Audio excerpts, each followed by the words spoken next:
Picture this: Ethiopia, sometime around the 9th century. A goat herder named Kaldi is having, by all accounts, a very strange day at work. His goats, normally lazy, grumpy, allergic to enthusiasm, are bouncing. Literally bouncing. Off rocks, off each other. One of them, according to legend, is dancing. Goats don't dance. Goats barely tolerate existing. So Kaldi does what any reasonable person would do when their livestock starts partying without him. He investigates. And he finds them munching on bright red berries from a glossy-leafed shrub nobody had paid much attention to before. Naturally, he tries one. And that, maybe, possibly, according to a story that wasn't even written down for another 800 years, is how humanity discovered coffee. Here's the thing, though. You probably don't need an origin story to explain your relationship with caffeine. You're drinking some right now, aren't you?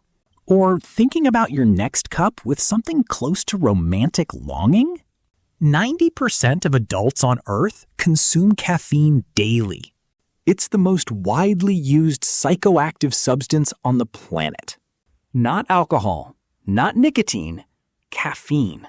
And almost all of that traces back to one plant that for most of human history, nobody had even noticed.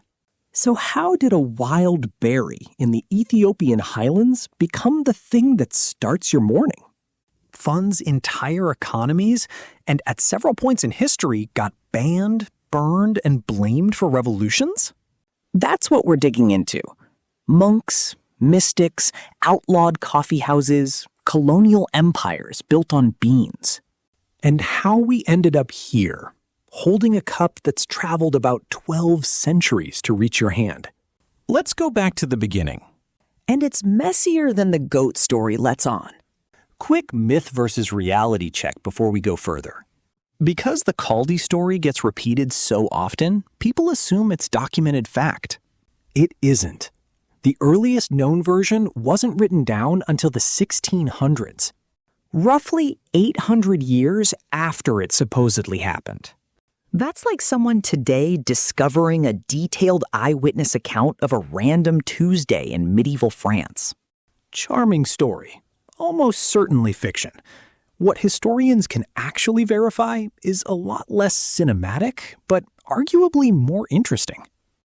Coffee plants are native to Ethiopia's highlands, and people there had a relationship with the plant long before anyone thought to brew it. They chewed it, mixed the raw beans with animal fat, rolled it into little balls, and carried it as a kind of primitive energy bar for warriors and travelers heading into long journeys. Chewing, not sipping. The plant's stimulant properties were discovered by mouths, not kettles. And that detail alone tells you something about how unglamorous most great discoveries actually are. From Ethiopia, coffee crossed the Red Sea into Yemen. And this is where the story gets a lot less mythical and a lot more documented. By the 15th century, Sufi monks in Yemen were brewing coffee specifically to stay awake during long nights of prayer and devotion. Coffee wasn't a treat, it was a tool. A religious technology for staying conscious longer, engineered long before anyone understood neuroscience to outlast exhaustion. And it worked so well that it stopped being a monastery secret And started spreading through the wider Islamic world. Mecca, Cairo, Damascus, Istanbul, carried by pilgrims, traders, and anyone who'd tried it once and immediately understood the appeal. By the 1500s, coffeehouses, called kavwe-khane, were popping up across the Middle East. And these weren't just places to drink coffee. They were where people talked, argued, played chess, listened to music, discussed politics. Which, if you're a ruler who doesn't love being discussed, is a problem. Coffee got banned, more than once, and the reasons were rarely about health. In 1511, the governor of Mecca shut down coffeehouses, worried they were breeding grounds for political dissent. Not because anyone thought the drink itself was dangerous, but because rooms full of caffeinated, wide-awake people talking freely made rulers nervous.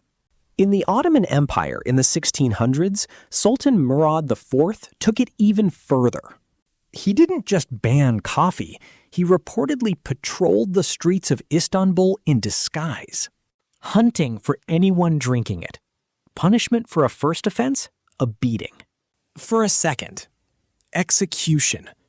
Let that sink in for a second. A drink you buy without thinking twice was, at one point, worth killing someone over. Not because of what it did to your body, but because of what it did to conversation. The bans never stuck. They couldn't. Coffee wasn't a fad. It was a habit. And habits involving addictive stimulants don't respond well to threats. The coffee houses came back every time, usually stronger, usually more crowded, usually louder. By the 1600s, coffee had crossed into Europe. And Europe had exactly the reaction you'd expect from a continent deeply suspicious of anything Muslim traders were enjoying: panic. Venetian clergy called it the bitter invention of Satan. There were genuine calls for Pope Clement VIII to ban it outright, on the grounds that it was practically a tool of the devil being smuggled in through Christian mouths. The story goes that he tried the drink himself before making a decision, and liked it so much he baptized it instead, clearing coffee for Christian consumption. True or embellished, either way, coffee won.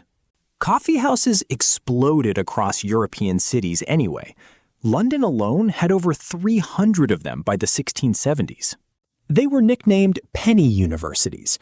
Pay a penny for a cup and sit in on conversations with scientists, writers, and merchants who otherwise never crossed paths. Some historians argue the Enlightenment itself was partly brewed in these rooms, one over-caffeinated argument at a time. Which brings us to the part of the story that's a lot less charming. Demand for coffee didn't just create coffee houses. It created an industry. And that industry needed land, labor, and a climate coffee plants could thrive in. European colonial powers found all three by force.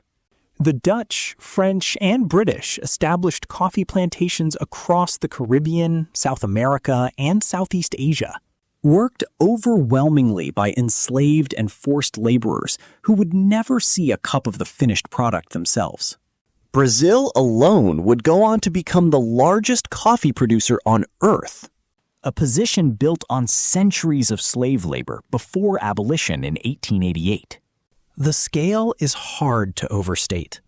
By the late 1700s, coffee and sugar plantations together were driving a significant share of the transatlantic slave trade.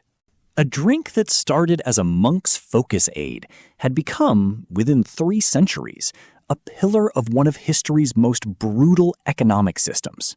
So that plant a goat allegedly discovered in Ethiopia? By the 18th and 19th centuries, it had become one of the most valuable, most brutally extracted commodities in the global economy. Empires rose and fell partly on bean exports. Fortunes were made off a drink most of the people growing it would never taste themselves.